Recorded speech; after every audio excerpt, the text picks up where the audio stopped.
olsun. Karabağ bizimdi, bizim olacak. Upwards of 500 people, immigrants to Israel from Azerbaijan, lining the streets by the Jaffa port on Monday.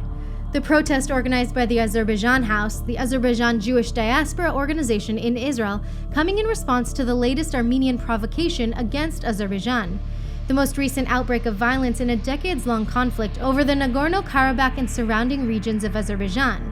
Though the latest exchange of fire takes place nearly 300 kilometers or 200 miles away from the Armenian-occupied Nagorno-Karabakh territory. Breaking a shaky ceasefire along the Armenian-Azeri border July 12th, Armenian and Azerbaijani officials accused one another of shelling both military and civilian positions on either side. The fighting then exploding over the following days, leading to the deaths of at least one civilian and 16 soldiers, including an Azerbaijani major general. Sərhəd bölgələrinə amansızcasına ağır mərmilərdən, ağır artilleriyadan ateş açdılar. Ayın növbəti gecə səhərə kimi atdılar. Axşam saat 12-dən səhər 7-yə kimi atmadılar. Saat 7-də təzədən başladı. Dünənki gündə ayın 14-cü günü tezdən atıldı. 14-cü günü tezdən nədir? 7-də 8 işləmiş başladılar. Danışanda atırdılar. Dedi ki, atırlar, başlayıblar. Onu da səs gəlir. Dedi, eşidirsən? Dedim, eşidirəm. Dedim, baba, bir yerdə, yəni çölə bayıra çox eləmə. O da səhər-səhər idi.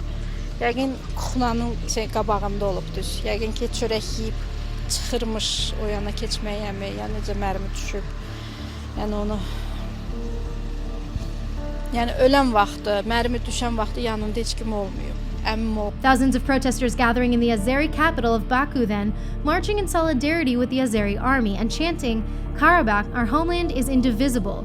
But there's much more to this story than just the recent clashes.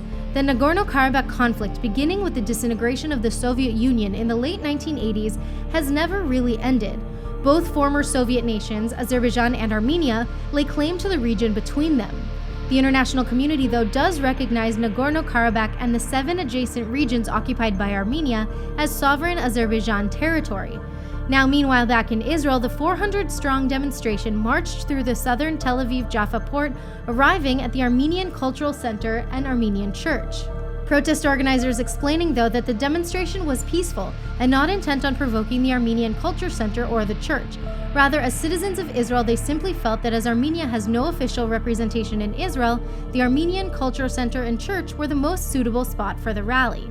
Then, beginning with a minute of silence in honor of the recently killed, the rally moved on to playing hymns from the State of Israel and Azerbaijan, followed by demands for Israel to pressure Armenia and for Armenia to comply with the 4 UN Secretary Council's resolutions on this matter. The UN calling for Armenia to withdraw its armed forces from the Nagorno-Karabakh and 7 adjacent regions, and to allow nearly 1 million Azeri refugees to return to the land.